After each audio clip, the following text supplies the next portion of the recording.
that sent shock waves reverberating around the world. A Baptist minister and founder of Southern Christian Leadership Conference, Dr. King had led the civil rights movement since mid-50s. Using a combination of impassioned speeches and non-violent protests to fight segregation and achieve significant civil rights for African American people. Martin Luther King Jr., hugely inspired by Mahatma Gandhi's freedom movement in India, which was fought with the tools of non-violence, of non-cooperation, the tools of non-violent movement, the outpouring of anger and anguish and angst among the black Americans, as well as a period of national mourning that helped speed the way for an equal housing bill that would be the last significant legislative achievement of the civil rights era. The significance of Dr. King cannot be overstated because today America stands as a proud democracy among the Committee of Nations only because of the civil rights movement. Without equal rights for all human beings living in this country, this nation would not have been able to rise itself to a leadership position in the world. Civil rights movement, a key development in the evolution of the nation towards becoming a world leader. Dr. King, Martin Luther King, of the many things that he was, the most important thing is his commitment to the people. And when he saw that many black Americans were getting impatient and angry with him because they wanted to take to more confrontational mode of protests, like violent protests or armed conflict. But the wisdom behind Dr. King's non-violence is very important, as it was with Mahatma Gandhi.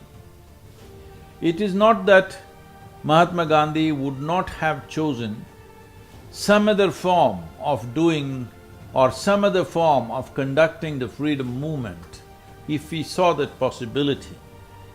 He knew the forces of oppression held such power in terms of armament, how they were armed and how they were organized, that if you went for armed conflict, there would be a slaughter and innocent people would die, and once you stand up with a gun, the other person gets all the rights to commit atrocities upon you because now you're carrying a gun.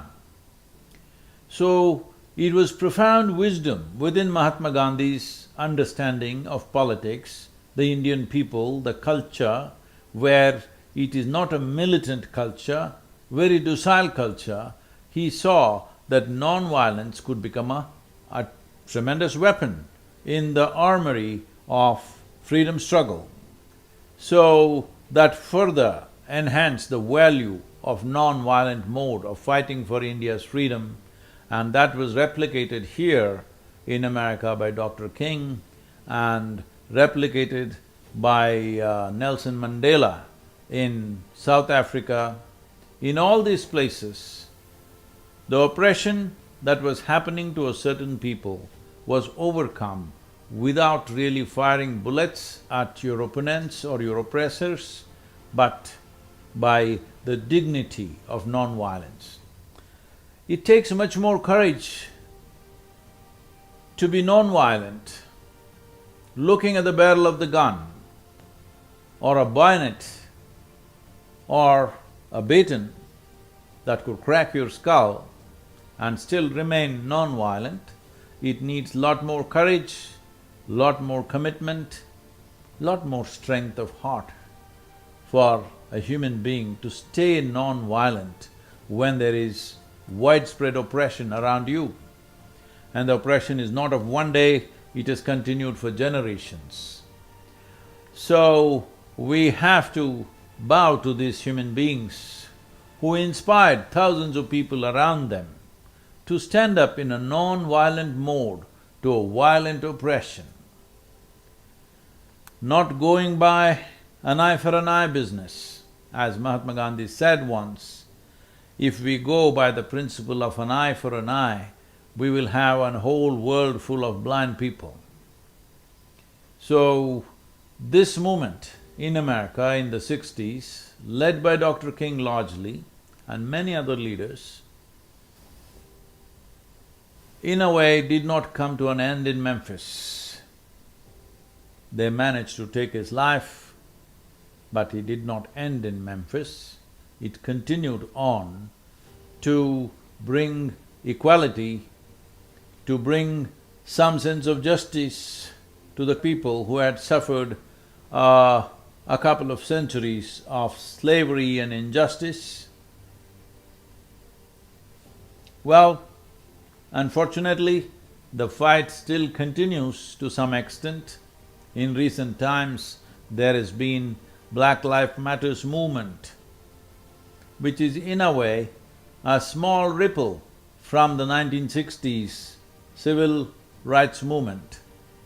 It's unfortunate still some people have to fight for equal nomination in a society, though by constitution and by law all citizens are equal, still socially, culturally, that has not happened.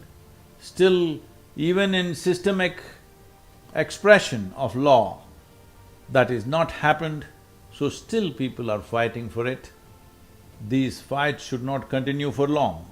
I am not saying people should not fight for their rights, I am saying people's rights should not be taken away and there should be no need for fighting for your rights. Rights have been given to us by our constitutions. It is not necessary for us to fight on the streets. For this, a society needs to evolve out of one's prejudice of race, religion, caste, creed. Time has come.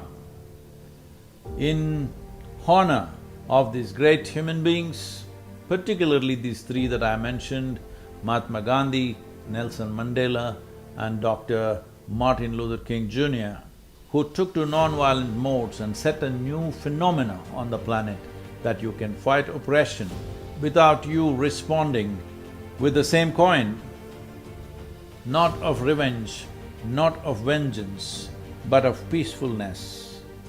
Well, they even spoke about love for those who've been oppressing you. This is a new phenomenon. This is the way forward for all democratic societies, that in case in our societies it so happens there is oppression, certain class of people, based on whatever discriminations that we have invented in our minds, if it happens, there is a way to fight without fighting, to fight without spilling blood on the street, to fight without taking other people's lives. There is a way to fight in a democratic society.